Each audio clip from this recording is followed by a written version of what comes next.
Hernias de Savistón, capítulo 44, página 1155. Contiene hernias inguinales, hernias femorales, problemas especiales, hernias ventrales, hernias inusuales. En Estados Unidos se reparan cada año más de 600.000 hernias, así que esta intervención es una de las más comunes efectuadas por los cirujanos generales. A pesar de la frecuencia de esta intervención, ningún cirujano logra resultados ideales y se siguen observando complicaciones como dolor postoperatorio, lesiones nerviosas, infecciones y recidivas. Hernia es una palabra derivada del latín que significa rotura. La hernia se define como una protrusión anómala de un órgano o tejido a través de un defecto fijado en alguna de las paredes circundantes.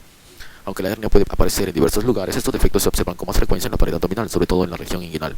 Las hernias de la pared abdominal solo ocurren cuando la aponeurosis y la fascia no están cubiertas por músculo estriado. Como vemos en el cuadro 44.1, hernias de la pared abdominal podemos encontrar en la región inguinofemoral, que pueden ser inguinales, indirecta, directa, combinada, o femorales. Anteriores, umbilicales, epigástricas y pélvicas, obturatriz, isquiática, perineal. Posteriores, lumbares, que pueden ser el triángulo superior o triángulo inferior. Estos lugares suelen ser las regiones inguinal, femoral y umbilical, la línea alba, la parte inferior de la línea semilunar y las zonas de incisión previa. El cuello o puerta herniana se sitúa en la capa músculo-aponeurótica más interna, donde el saco herniario está revestido por peritoneo y sobresale del cuello. No hay ninguna relación firme entre el área del defecto herniario y el tamaño del saco. Se dice que la hernia es reducible si su contenido se puede reponer dentro de la musculatura que lo rodea e irreducible o encarcerada en caso contrario. La hernia estrangulada es aquello cuyo contenido no muestra una perfusión sanguínea suficiente y constituye una complicación grave y potencialmente mortal. La estrangulación se da más en las grandes hernias con puertas pequeñas. En estos casos el cuello pequeño de la hernia obstruye el flujo sanguíneo arterial, el drenaje venoso o ambos del contenido herniario. Las adherencias entre el contenido de la hernia y la túnica peritoneal del saco establecen a veces un punto de anclaje que atrapa el contenido herniario y predispone a la obstrucción interna intestinal y a la estrangulación. La hernia de Richter se caracteriza por un tipo de estrangulación más raro. En ella una pequeña porción de la pared antimesentérica del intestino queda atrapada dentro de la hernia y se produce una estrangulación en ausencia de obstrucción intestinal. La hernia externa protruye a través de todas las capas de la pared abdominal, mientras que la interna consiste en la protrusión del intestino a través de un defecto de la cavidad peritoneal. La hernia interparietal sucede cuando el saco herniario está contenido dentro de la capa musculoaponeurótica de la pared abdominal. En términos generales, la mayoría de las hernias de la pared abdominal pueden clasificarse como hernias inguinales o ventrales. En este capítulo nos centraremos por separado en los aspectos concretos de cada uno de estos trastornos. Hernias inguinales. Las hernias inguinales se clasifican como directas o indirectas. El saco de la hernia inguinal indirecta atraviesa oblicuamente el anillo inguinal interno en dirección del anillo inguinal externo y acaba en el escroto. En cambio, el saco de la hernia inguinal directa sobresale hacia afuera y hacia adelante y se sitúa medial al anillo inguinal interno y de los vasos epigástricos inferiores. Aunque a veces cueste separar una hernia inguinal indirecta de otra directa, esta distinción posee muy poca relevancia dado que la reparación quirúrgica de ambos tipos de hernia es similar. Se produce una hernia en pantalón cuando existe un componente herniario directo e indirecto. Incidencia. Las hernias suponen un problema frecuente, pero se ignora su incidencia verdadera. Se calcula que el 5% de la población sufrirá una hernia de la pared abdominal, pero que es posible que la prevalencia sea aún mayor. Cerca del 75% de las hernias se dan en la región inguinal. 2/3 de ellas son hernias inguinales indirectas y el resto directas. La posibilidad de sufrir una hernia inguinal aumenta 25 veces más en el sexo masculino. La hernia inguinal indirecta es la más común, al margen del sexo. Las hernias indirectas masculinas predominan sobre las directas con una relación de 2:1. Las hernias directas son muy poco frecuentes en el sexo femenino. Se observa una sobredominio femenino en las hernias femorales y umbilicales que se aproxima a 10:1 y 2:1, respectivamente. Aunque las hernias femorales sean más frecuentes entre las mujeres, las hernias inguinales siguen siendo las más comunes de este sexo. Las hernias femorales no son muy frecuentes entre los varones. El 10% de las mujeres y el 50% de los varones con una hernia femoral sufren o sufrirán una hernia inguinal. Las hernias inguinales indirectas y las femorales se dan más en el lado derecho. Este lado se imputa al retraso en la atrofia del conducto peritoneo vaginal tras un descenso normal, más lento del testículo derecho hasta el escroto durante el desarrollo fetal. Se cree que el predominio de las hernias femorales derechas obedece al efecto de taponamiento del colo sigmoide sobre el conducto femoral izquierdo. La prevalencia de las hernias aumenta con la edad, sobre todo la de las inguinales, umbilicales y femorales. La probabilidad de estrangulación y la necesidad de hospitalización también aumentan con el envejecimiento.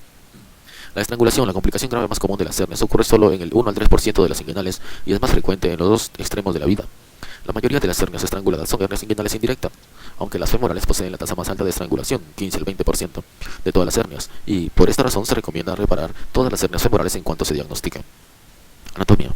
Anatomía de la ingle. El cirujano debe tener un conocimiento amplio de la anatomía inguinal para elegir y utilizar correctamente las distintas opciones de reparación herniaria. Además hay que dominar las relaciones entre los músculos, aponeurosis, fascias, nervios, vasos sanguíneos y cordón espermático para lograr la mínima incidencia de recidivas y evitar las complicaciones. Estas consideraciones anatómicas deben conocerse tanto si el abordaje es anterior como posterior, porque ambos se utilizan en situaciones diferentes, como vemos en las figuras. El primer dibujo: tipos de hernia abdominal. Encontramos ahí un corte sagital de una persona, o sea, por el medio, longitudinal. Encontramos las diafragmáticas arriba, casi siempre a través del hiato esofágico. Luego, cerca de la columna, hiato pleuroperitoneal. Más abajo en la 12ª costilla. Estaba indicando la altura. A esa altura ventral, se llama hernia ventral, es lateral.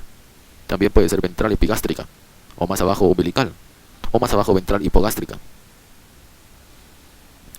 También puede ser por dentro a la altura del hipogastrio, del ligamento inguinal. O más abajo más abajo encontramos vasos epigástricos inferiores profundos y podemos tener una hernia inguinal indirecta por el anillo inguinal interno, o una inguinal directa, o más abajo una femoral por el anillo femoral, o más hacia el centro obturatriz por el conducto obturador, o también por el músculo obturador interno. También vemos el músculo transverso superficial del peritoneo, el recto ubicado, y ahí atrás una hernia perineal, casi siempre posterior al músculo transverso superficial del perineo. Vamos a ir recorriendo nuevamente hacia arriba. Vemos el músculo ileococcígeo seccionado, el agujero ciático menor, probablemente bajo el músculo coccígeo, siguiendo el músculo obturador interno, el músculo coccígeo, el músculo piriforme, y podemos tener una hernia isquiática, más común a través del agujero ciático mayor. O vamos a ver más arriba el triángulo lumbar inferior de Petit, el triángulo lumbar superior. Ese es el primer dibujo. La otra figura es diagrama parasagital clásico del NIUS de la región inguinal central derecha, donde se ilustran las capas aponeuróticas musculares separadas en las paredes anterior y posterior. Se ha agregado a la lámina posterior de la fascia transversal. Los vasos epigástricos inferiores recorren medialmente la pared del abdomen hasta el conducto inguinal interno. Vemos el músculo oblicuo externo, dentro del músculo oblicuo interno, el conducto inguinal, la cintilla iliopudiana, la arteria y vena ilíacas externas, y a través del anillo abdominal interno, el conducto inguinal interno, el anillo interno secundario, la fascia transversal, la arteria epigástricas transversales, fascia transversal, la vena anterior y el músculo transverso del abdomen. También otra figura, anatomía de las principales estructuras preperitoneales del espacio inguinal derecho. Tubérculo del pubis, vasos epigástricos inferiores, cintilla iliopudiana, ligamento de Cooper, conducto femoral, vasos deferentes, vasos ilíacos externos, vasos gonadales, borde del ligamento inguinal, anillo inguinal interno, área de la hernia indirecta, área de la hernia directa. Por debajo de la piel y del tejido subcutáneo están las arterias circunfleja, ilíaca superficial, epigastria superficial y pudenda externa y sus venas concomitantes. Estos vasos nacen y drenan respectivamente en la arteria y en la vena femorales proximales y toman una dirección superior. En el momento en que se encuentren estos vasos en el quirófano deberán rechazarse, o si procede tendrán que dividirse. Músculo oblicuo externo y aponeurosis. Las fibras del músculo oblicuo externo se dirigen inferomedialmente y se sitúan en la profundidad del tejido subcutáneo. La aponeurosis de este músculo está formada por una capa superficial y otra profunda. Esta aponeurosis, junto con las aponeurosis bilaminadas de los músculos oblicuo interno y transverso del abdomen, da lugar a la vaina anterior del músculo recto y por último a la línea alba a través de una decusación lineal. La aponeurosis del músculo oblicuo externo sirve como límite superficial del conducto inguinal. El ligamento inguinal, el ligamento de Poupart, constituye el borde inferior de la aponeurosis del oblicuo externo y se extiende desde la espina ilíaca anterosuperior hasta la espina del pubis, efectuando un giro posterior que da lugar a un borde inclinado. El ligamento lagunar se forma por la inserción del ligamento inguinal en el pubis. El anillo inguinal externo, superficial, es una abertura ovalada de la aponeurosis del músculo oblicuo externo que se sitúa superior y ligeramente lateral a la espina púbica. El cordón espermático sale del conducto inguinal por el anillo inguinal externo. Músculo interno y aponeurosis. Las fibras del músculo oblicuo interno siguen una dirección superior lateral en la parte alta del abdomen, pero adoptan una dirección transversal en la región inguinal. El músculo oblicuo interno actúa como límite cefálico superior del conducto inguinal. La cara medial de esa aponeurosis se fusiona con las fibras de la aponeurosis del músculo transverso del abdomen para dar un tendón conjunto. En realidad, esta estructura está presente solo en el 5% y 10% de los pacientes y se aprecia mejor en la inserción de estos músculos en la espina del pubis. Las fibras del músculo cremaster nacen del músculo oblicuo interno y rodean el cordón espermático. Estas fibras musculares son esenciales para el reflejo cremastérico, pero carece de relevancia en las reparaciones de las hernias. Músculo transverso del abdomen, aponeurosis y fascia transversal. La capa del músculo transverso del abdomen se orienta transversalmente en su mayor parte, si bien las fibras de la región inguinal siguen una dirección descendente y ligeramente oblicua. La fuerza y continuidad de este músculo y de sus aponeurosis son fundamentales para prevenir las hernias inguinales. La aponeurosis del músculo transverso del abdomen cubre tanto la cara anterior como la posterior. El abdomen inferior del músculo transverso del abdomen se arquea junto con el músculo oblicuo interno sobre el anillo inguinal interno, dando lugar al arco aponeurótico del músculo transverso del abdomen. La fascia transversal es la capa de tejido conjuntivo que subyace a la musculatura de la pared abdominal. Esta fascia, denominada a veces fascia endoabdominal, es un componente del suelo inguinal y suele ser más densa en esta área, aunque sigue siendo bastante fina. La cintilla iliopubiana es una prolongación de la aponeurosis y fascia del músculo transverso del abdomen en el borde superior de la vaina femoral. La cintilla iliopubiana también forma el pilar inferior del anillo inguinal profundo. El pilar superior del anillo profundo lo crea el arco aponeurótico del músculo transverso. La cintilla iliopubiana se encuentra posterior al ligamento inguinal y cruza sobre los vasos femorales para insertarse en la espina ilíaca anterosuperior y en el labio interno del ala ilíaca. La cintilla iliopubiana es una estructura de suma interés en la reparación de las hernias, tanto si el abordaje es anterior como posterior. Representa el borde inferior en la mayoría de las reparaciones anteriores. La porción de la cintilla iliopubiana lateral al anillo inguinal interno actúa como borde inferior, por debajo del cual no deben colocarse grapas, ni siquiera licoidales, durante una reparación laparoscópica de la hernia inguinal, puesto que los nervios femorocutáneos y genitofemoral se sitúan por debajo de la cintilla iliopubiana. Aunque no siempre puede visualizarse durante las reparaciones posteriores y no se puede palpar la tachuela dora en la pared abdominal anterior, hay que asumir que se encuentra por debajo del conducto iliopúbico. Ligamento de Cooper. El ligamento de Cooper está formado por el periósteo y la fascia a lo largo de la rama posterior del pubis. Esta estructura es posterior a la cintilla iliopubiana y forma el borde posterior del conducto femoral. Aproximadamente en el 75% de los pacientes se identifica un vaso que cruza el borde lateral del ligamento de Cooper y representa una comunicación directa desde los vasos obturadores e ilíacos. Se conoce también con el nombre de corona mortis. Si se lesiona esta estructura durante las reparaciones laparoscópicas, puede producirse una hemorragia que resulta muy molesta. Conducto inguinal. El conducto inguinal tiene una longitud aproximada de 4 centímetros y se sitúa de 2 a 4 centímetros por encima del ligamento inguinal. Este conducto se extiende entre los anillos inguinal interno, profundo y externo, superficial. El conducto inguinal contiene el cordón espermático y el ligamento redondo del útero. El cordón espermático se compone de fibras del músculo cremaster, la arteria testicular y las venas concomitantes, el ramo genital del nervio genitofemoral, el conducto deferente, los vasos cremastéricos, los vasos linfáticos y el conducto peritoneo vaginal. El músculo cremaster nace de las fibras inferiores del músculo oblicuo interno y encierra el cordón espermático dentro del conducto inguinal. Los vasos cremastéricos son ramas de los epigástricos inferiores y atraviesan la pared posterior del conducto inguinal por un orificio propio. Estos vasos irrigan el músculo cremaster y se pueden separar del suelo del conducto inguinal durante la reparación de la hernia sin dañar el testículo. El conducto inguinal limita superficialmente con la aponeurosis del músculo oblicuo externo. La capa musculoaponeurótica de los músculos oblicuo interno y transverso del abdomen constituye la pared superior del conducto inguinal. La inferior está formada por el ligamento inguinal y el ligamento lagunar. La pared posterior del suelo del conducto inguinal se debe a la fascia transversal y a la aponeurosis del músculo transverso del abdomen. El triángulo de Hesselbach se refiere a los bordes del suelo del conducto inguinal. Los vasos epigástricos inferiores actúan como límite superolateral, la vaina del músculo recto como borde medial y el ligamento inguinal como límite inferior. Las hernias directas ocurren dentro del triángulo de Hesselbach y las indirectas surgen laterales a este triángulo. Sin embargo, no es raro que las hernias inguinales indirectas de tamaño intermedio o grande afecten al suelo del conducto inguinal durante su expansión. Los nervios ilio-hipogástricos e ilio-inguinal y el ramo genital del nervio genitofemoral son los nervios esenciales de la ingle. Como vemos en la figura, nervios principales y su relación con las estructuras inguinales. Se ilustra en el lado derecho. Se ha punteado la zona de peligro. Ahí encontramos el ramo femoral del nervio genitofemoral, el nervio femoral, el nervio femorocutáneo lateral y el ramo genital del nervio genitofemoral. Los músculos alrededor del músculo psoas, el ilíaco. Los nervios ilio-hipogástricos e ilio-inguinal conducen la sensibilidad de la piel inguinal, la base del pene y la parte superior interna del músculo ipsolateral. Los nervios ilio-hipogástricos e ilio-inguinal se sitúan bajo el músculo oblicuo interno, en un punto que queda inmediatamente medial y superior a la espina ilíaca antero-superior, por donde penetra el músculo oblicuo interno para situarse bajo la aponeurosis del oblicuo externo.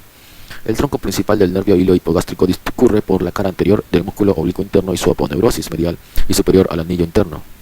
El nervio ilio-hipogástrico puede dar un ramo inguinal que se une al nervio ilio-inguinal. El nervio ilio-inguinal discurre delante del cordón espermático en el cordón inguinal y se ramifica en el anillo inguinal superficial. El nervio genital inervia el músculo cremaster y la piel de la cara lateral del escroto y los labios genitales. Este nervio se encuentra en la cintilla iliopubiana y acompaña a los vasos cremastéricos para formar un paquete neurovascular. Espacio preperitoneal. El espacio preperitoneal contiene tejido adiposo, vasos linfáticos, vasos sanguíneos y nervios. Los nervios del espacio preperitoneal que interesan concretamente al cirujano son el nervio femorocutáneo y el nervio genitofemoral. La raíz del nervio femorocutáneo proviene de L2 y L3 y a veces de un ramo directo del nervio femoral. Este nervio viaja por la cara anterior del músculo ilíaco bajo la fascia ilíaca y pasa bien por debajo a través de la inserción lateral del ligamento inguinal en la espina ilíaca anterior superior. Este nervio discurre por debajo o en ocasiones atraviesa la cintilla iliopubiana lateral al anillo inguinal interno. El nervio genitofemoral suele nacer de L2 o de las raíces nerviosas de L1 y L2. Se divide en los ramos genital y femoral en la cara anterior del músculo psoas. El ramo genital penetra en el conducto inguinal a través del anillo profundo y el femoral se introduce en la vaina femoral lateral a la arterial. La arteria y la vena epigástricas inferiores son ramas de los vasos ilíacos externos y constituyen referencias importantes para la reparación laparoscópica de las hernias. Estos vasos toman un curso medial al anillo inguinal interno y acaban situándose bajo el músculo recto del abdomen, justo por debajo de la fascia transversal. Los vasos epigástricos inferiores sirven para definir los tipos de hernia inguinal. Las hernias inguinales indirectas ocurren laterales a los vasos epigástricos inferiores, mientras que las directas se sitúan mediales a estos vasos. El conducto deferente sigue un trayecto inferior-superior por el espacio preperitoneal y se dirige de la cara medial a la lateral para unirse al cordón espermático en el anillo inguinal profundo. Hernias Aviston, página 1159. Conducto femoral. Los límites del conducto femoral son la cintilla iliopubiana por delante, el ligamento de Cooper por detrás y la vena femoral por la cara lateral. La espina del pubis constituye el vértice del triángulo del conducto femoral. Las hernias femorales ocurren en este espacio y son mediales a los vasos femorales. Diagnóstico. El abultamiento de la región inguinal representa el dato diagnóstico principal en la mayoría de las hernias de esta zona. Puede asociarse con un dolor o una molestia vaga de carácter local, si bien las hernias inguinales no suelen causar mucho dolor salvo que se encarceren o estrangulen. Si no existe ninguna manifestación física, hay que sospechar otras causas del dolor. Algunos pacientes experimentan parestesias debidas a la compresión o irritación de los nervios inguinales por la hernia. En la región inguinal pueden aparecer masas diferentes a las hernias. La exploración física permite en muchos casos diferenciar entre una hernia inguinal y estas masas, como vemos en el cuadro diagnóstico diferencial de las masas inguinales. Hernia inguinal, hidrocele, adenitis inguinal, varicocele, ectopía testicular, lipoma, hematoma, quiste sebáceo, hidradenitis de las glándulas inguinoapocrinas, absceso del psoas, linfoma, neoplasia metastásica, epididimitis, torsión testicular, hernia femoral, adenitis femoral, aneurisma o pseudoaneurisma de la arteria femoral. Hay que explorar la región inguinal colocando al paciente en decúbito supino y bipedestación. El examinador procederá a una inspección visual y palpación de la región inguinal, observando asimetrías, abultamientos o masas para facilitar la identificación de la hernia. Se puede pedir al paciente que tosa o efectúe una maniobra de Valsalva. El examinador debe introducir la yema de un dedo en el conducto inguinal y repetir la exploración. Por último, se colocará la yema de un dedo en el conducto inguinal invaginando el escroto para detectar una pequeña hernia. Toda protrusión que se desplace de la cara lateral a la medial dentro del conducto inguinal sugiere una hernia indirecta. Si el abultamiento progresa de la parte profunda a la superficial a través del suelo inguinal, se sospechará una hernia directa. Esta distinción no tiene demasiada importancia, puesto que la reparación es idéntica al margen del tipo de hernia. Todo abultamiento inferior al ligamento inguinal es compatible con una hernia femoral. Cualquier abultamiento inguinal descrito por el paciente que no se puede reconocer en la exploración supone un dilema.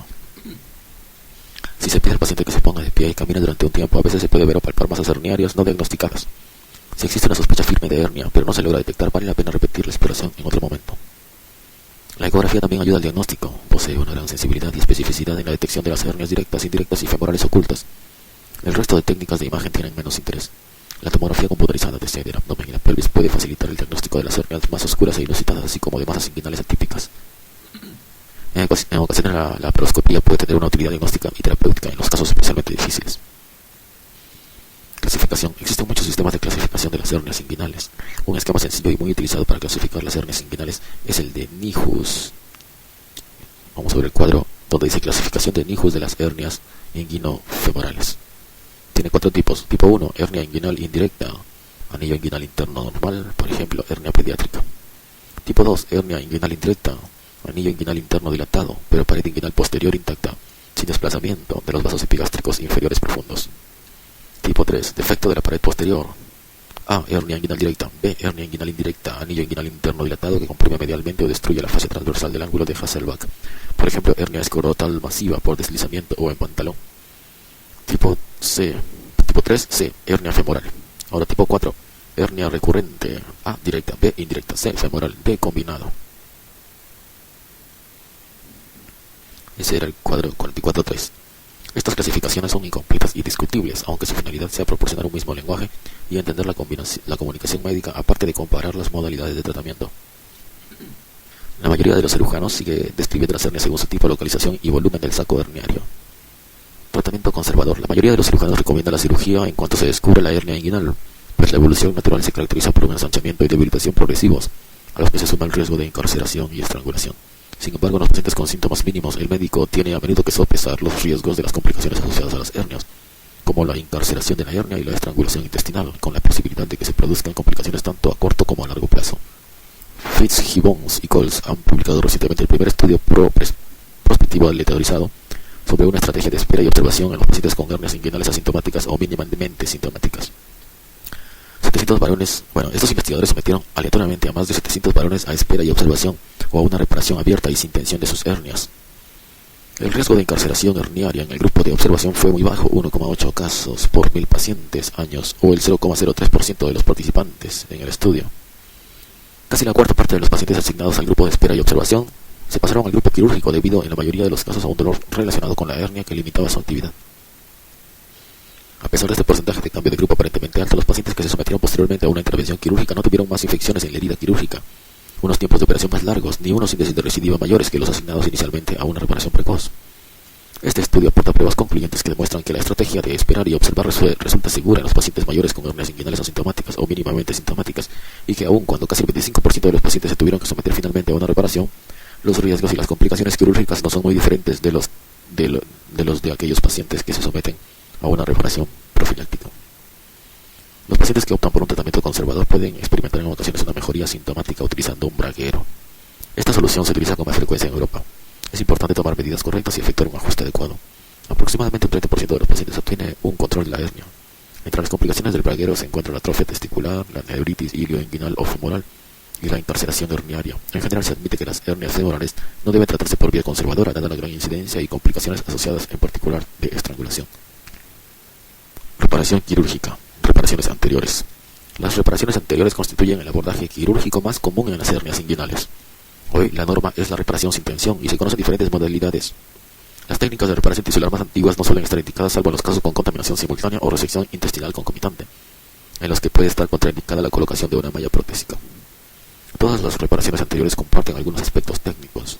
La reparación abierta de la hernia comienza con una incisión transversal, lineal o ligeramente curvilínea de 2 a 3 centímetros por encima y paralela al ligamento inguinal. Esta disección se continúa por los tejidos subcutáneos y la fascia de escarpa. Hay que identificar la fascia del músculo oblicuo externo y el anillo inguinal externo. Se incide luego la fascia del oblicuo externo a través del anillo inguinal superficial para exponer el conducto inguinal. Tras identificar los nervios ilioinguinal e iliohipogástrico, se movilizan para evitar su sección transversal y atropamiento.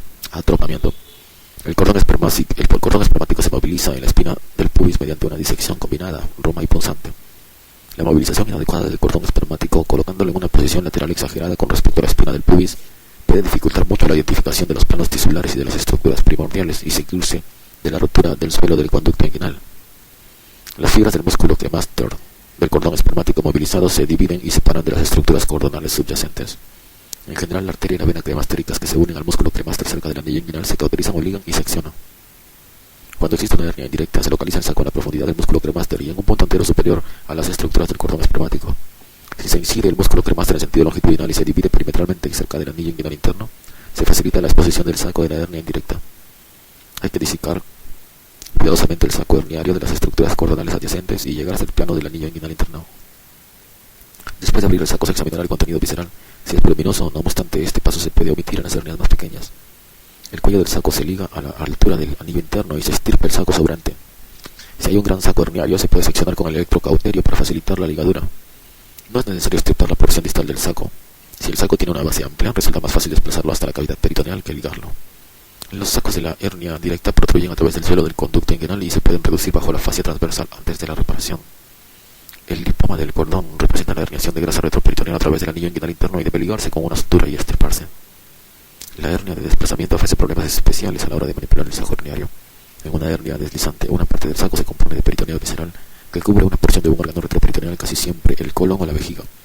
En estas situaciones hay que extirpar la porción más redundante del saco, si existe, y volver a cerrar el peritoneo. Luego se reducen el órgano y el saco bajo la fascia transversal de forma análoga a cómo se procede con una hernia directa. Reparaciones tisulares. Aunque se ha renunciado a las reparaciones tisulares, en la mayoría de los casos debido a unos porcentajes de recidiva inaceptablemente elevados, siguen siendo de utilidad en algunas circunstancias. En las hernias estranguladas, en las que hay que resecar un segmento intestinal, están contraindicadas las mallas protésicas y hay que optar por una reparación tisular. Las opciones disponibles consisten en la reparación del conducto iliopúbico y las reparaciones de Schouldise, de Bassini y de McVeigh. La reparación de la cintilla iliopubiana aproxima el arco aponeurótico del músculo transverso del abdomen. La cintilla iliopubiana mediante el uso de una sutura interrumpida, como en la figura reparación de la cintilla iliopubiana. En la parte superior vemos las suturas laterales al cordón completan la reconstrucción del anillo inguinal interno. Estas suturas cierran por encima el arco transverso del abdomen y por debajo el origen del músculo cremaster y la cintilla iliopubiana. Vemos en el dibujo el arco transverso del abdomen, también la cintilla iliopubiana. En la parte inferior, reparación completa y lista para el cierre de la herida. La reconstrucción del anillo profundo debe efectuarse con precisión, pero con la laxitud suficiente para que penetre la punta de unas pinzas hemostáticas. Cintilla iliopubiana, arco transverso del abdomen. La reparación se inicia en la espina del pubis y se extiende lateralmente más allá del anillo inguinal interno. Esta reparación se basó al principio en una incisión de relajación. Sin embargo, muchos cirujanos que reparan este tracto no recurren a este tipo de incisión. La técnica de Schouldise pone el énfasis en una reparación implicada y multiestratificada de la pared posterior del conducto inguinal con una técnica de sutura continua. Una vez terminada la disección, la pared posterior del conducto inguinal se reconstruye con líneas superpuestas de sutura continua que progresan desde las capas más profundas a las superficiales. La línea inicial de sutura fija el arco aponeurótico del músculo transverso del abdomen a la cintilla iliopubiana. A continuación se suturan los músculos oblicuo interno y transverso del abdomen y sus aponeurosis al ligamento inguinal. La técnica de Schouldise se asocia con tasas muy bajas de recidiva y una gran satisfacción de los pacientes en pacientes muy escogidos. La hernorrafia de Bassini se basa en suturar los arcos músculo-aponeuróticos del transverso del abdomen y del oblicuo interno o el tendón conjunto, si existe, al ligamento inguinal. Esta técnica, otrora popular, constituye el abordaje básico de las reparaciones no anatómicas de la hernia y fue la más utilizada antes del advenimiento de las reparaciones sin tensión. La reparación del ligamento de Cooper tenía tradicionalmente mucha popularidad en las hernias inguinales directas, hernias indirectas voluminosas, hernias inguinales recidivantes y hernias femorales. La reparación empieza por la espina púbica. Para aproximar el borde de la aponeurosis del músculo transverso del abdomen al ligamento de Cooper se utiliza una sutura interrumpida de hilo no absorbible. Una vez alcanzada la cara medial del conducto femoral, se coloca una sutura de transición para incorporar el ligamento de Cooper y la cintilla iliopubiana. Lateralmente esta sutura se fija en la aponeurosis del músculo transverso del abdomen a la cintilla iliopubiana. Uno de los principios fundamentales de esta reparación es la incisión de relajación. Esta incisión se efectúa rechazando en sentido superomedial la aponeurosis del músculo oblicuo externo para exponer la vaina anterior del músculo recto. Se practica entonces una incisión curvilínea que empieza a 1 centímetro por encima de la espina del pubis y sigue por toda la vaina anterior hasta llegar casi al borde lateral. De esta manera se alivia la tensión sobre la línea de sutura y se reduce el dolor postoperatorio y las recidivas herniarias. El defecto facial se cubre con el vientre del músculo recto que incide la herniación por la zona de la incisión. La reparación de McVeigh está especialmente indicada para las hernias femorales estranguladas, ya que permite obliterar el espacio femoral sin necesidad de usar una malla. Reparación de una hernia inguinal sin tensión. La reparación sin tensión ha constituido el método preferido para reparar hernias inguinales, como la figura reparación sin tensión de la hernia de Liechtenstein. En la primera figura A, este procedimiento se aplica mediante una disección cuidadosa del conducto inguinal. Se procede a una ligadura alta del saco de la hernia indirecta y se rechazan hacia abajo las estructuras del cordón espermático. Se separa la aponeurosis del músculo oblicuo externo del músculo oblicuo interno subyacente en un plano suficientemente alto como para acomodar un parche de malla con una altura de 6 a 8 centímetros. Se requiere una superposición de 2 a 3 centímetros con el borde del músculo oblicuo interno. Se amolda una lámina de malla Marlex de 8 por 16 centímetros para que encaje en el conducto inguinal.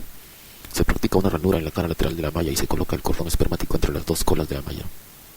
B. Se rechaza hacia arriba el cordón espermático. La cara medial de la malla se solapa con el pubis en unos 2 centímetros. Se fija la malla al tejido aponeurótico que recubre la esquina del pubis con una sutura continua de un material monofilamento no absorbible. La sutura se continúa lateralmente fijando el borde inferior de la malla al borde inclinado del ligamento inguinal en un punto justo lateral al anillo inguinal interno. C. Se coloca una segunda sutura monofilamento a la altura de la espina del pubis y se continúa lateralmente suturando la malla a la aponeurosis del músculo oblicuo interno o al músculo, aproximadamente a unos 2 centímetros del borde aponeurótico. D. Se suturan los bordes inferiores de ambas colas al borde inclinado del ligamento inguinal para crear un nuevo anillo interno con la malla. Se colocan las estructuras del cordón espermático dentro del conducto inguinal situado encima de la malla. Se cierra la aponeurosis del músculo oblicuo externo sobre el cordón espermático. Estábamos en reparación de una hernia inguinal sin tensión. La reparación sin tensión ha constituido el método preferido para reparar las hernias inguinales. Al saber que la tensión de la reparación constituye la causa principal de la recidiva, para tratar la hernia se emplean en estos momentos prótesis de malla sintética que tienden un puente sobre el defecto. El primero en popularizar este concepto fue Liechtenstein. Existen varias opciones para colocar una malla durante una hernorrafia inguinal anterior, como la técnica de Liechtenstein, la técnica de tapón y parche, o la técnica de sándwich con un trozo de malla anterior y preperitoneal. La técnica de Liechtenstein consiste en amoldar una pieza de malla protésica no absorbible al conducto. Se crea una hendidura en el borde distal y lateral de la malla para acomodar el cordón espermático. Existen prótesis comerciales premoldeadas. Se aplica una sutura monofilamento no absorbible y continua, empezando en la espina del pubis, y se coloca una parte de sutura en ambas direcciones por la cara superior, encima del anillo inguinal interno, a la altura de las colas de la malla. La malla se sutura, el tejido aponeurótico que cubre el pubis medialmente, luego se continúa hacia arriba a lo largo del músculo transverso del abdomen o del tendón conjunto. El borde inferior lateral de la malla se sutura a la cintilla iliopubiana o al borde inclinado del ligamento inguinal de Pupart, en un punto lateral al anillo inguinal interno. En este lugar las colas creadas por la hendidura se suturan juntas, bien pegadas al cordón espermático, creando así un nuevo anillo inguinal interno. El nervio hilio inguinal y el ramo genital del nervio genitofemoral se colocan con las estructuras del cordón y se pasan por este anillo inguinal interno recién creado. La reparación inguinal con malla sin tensión de Liechtenstein se ha modificado. Gilbert describió el uso de un tapón crónico de malla polipropilénica que, una vez introducido en el anillo inguinal interno, se abría de arriba abajo a modo de paraguas obstruyendo la hernia. Este tapón se cose a los tejidos vecinos y se mantiene en su posición colocando otro parche suprayacente de malla. No es necesario fijar este parche con suturas. Sin embargo, si se desea asegurarlo, hay que disecar para crear un espacio suficiente entre los músculos oblicuo externo e interno, a fin de que el parche quede plano sobre el conducto inguinal. Esta reparación, conocida como tapón y parche, amplía la técnica original de la malla de Liechtenstein y se ha dirigido a las técnicas de reparación primaria anterior más común de las hernias inguinales. Aunque los cirujanos expertos puedan proceder a la reparación sin la fijación con sutura, muchos aseguran el tapón y el parche con varias suturas monofilamentos no absorbibles, sobre todo cuando el suelo inguinal se haya debilitado, muy debilitado. En la técnica del sándwich se utiliza un dispositivo de 2 capas con 3 componentes del polipropileno. Un parche circular de refuerzo proporciona una reparación posterior similar a la de la técnica laparoscópica. Un conector funciona como un tapón y un parche superior sobre el suelo inguinal posterior. Esta reparación ha recibido el nombre de Prolene Hernia System, PHS. No es obligatorio utilizar suturas interrumpidas de fijación, pero la mayor parte de los cirujanos aplican 3 o 4 suturas de fijación a esta reparación. Otra opción para la reparación con malla sin tensión consiste en un abordaje preperitoneal con un parche de polipropileno autoexpansible. Se crea mediante la disección Roma una bolsa en el espacio peritoneal y luego se introduce un parche de malla premoldeado dentro del defecto herniario que se expande hasta cubrir los espacios directo, indirecto y femoral. El parche queda paralelo al ligamento inguinal.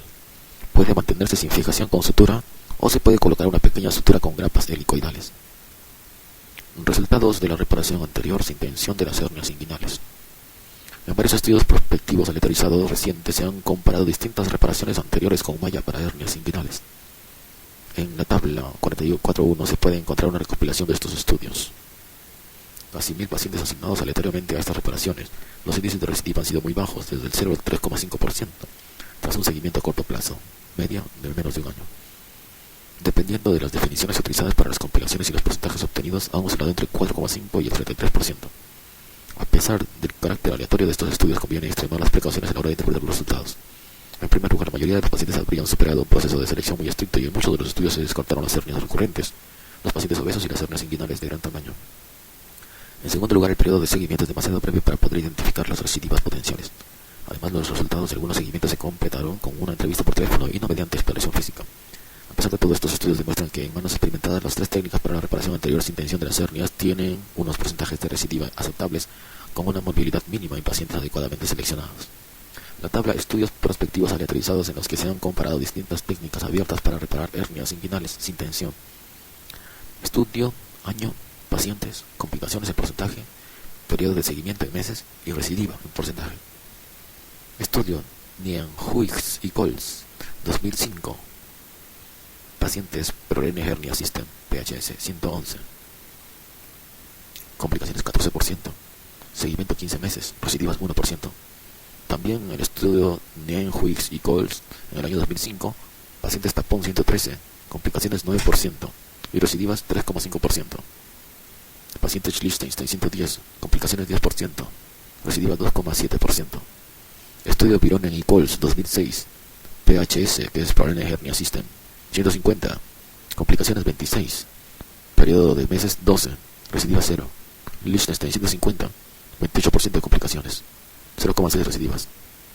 Estudio Kings North y Coles 2002, PHS 103, complicaciones NA, seguimiento 12 meses, recidivas 0%. Liechtenstein 103, complicaciones NA, recidivas 2%. Kings North y Coles 2000, Liechtenstein 68, 9%, 1,5 meses, 0. Tapón 733, complicaciones 0. Seguimiento, recidiva 0%. Total, PHS 364, complicaciones 33%, periodo de seguimiento 10 meses, recidiva 0,25%. Liechtenstein 431, complicaciones 12, recidivas 1,3%. Tapón 186, complicaciones 4,5% y recidivas 1,8%. Reparación peritoneal.